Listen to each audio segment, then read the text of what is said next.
I have the utmost respect for our military, cops, and people that serve our country. It's about equality and everybody being treated the same because we are all human. It's been ignored for too long, and that is my fault as well for not becoming more educated and staying silent. If I lose fans, that's okay. I've always spoken my mind, and that's from the heart. So, Charles, as we look at, in particular in the National Football League, the way the reaction was to Colin Kaepernick and his peaceful protest during the playing of the national anthem 4 years ago, the way people reacted then versus the way people, particularly high-profile white football players, are reacting now, what difference do you think that makes in the big picture? Well, number one, it's great to have them as allies because, their voices are powerful.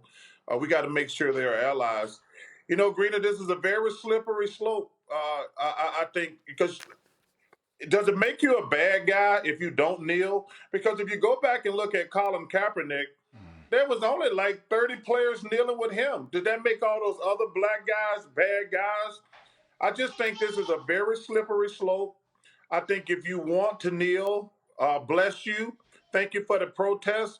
But I don't think you're a bad guy because, like I said, even you going back to Drew Brees, he said what the flag meant to him. It's going to mean something different to everybody.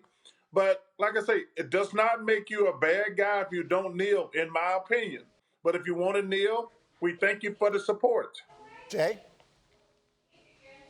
I'll tell you what, next time Baker Mayfield says something about team leadership or doing something crazy within his team, I'm going to give him a pass.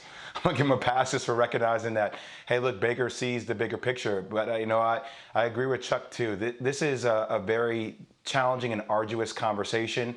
But I do think it is going to be interesting to see when games do start in the NBA, MLB, NFL, if they do start, how the people who will not kneel will be viewed.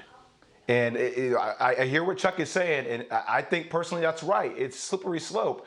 But how that's going to be judged in the ecosystem of all this social unrest and tension will be interesting to watch. Hey, Charles, I have a minute left here, and then we're going to pause, and we're going to come back and go on the court and talk about the upcoming remainder of the NBA season. But that last minute, I just want to hear whatever your final thoughts on this are.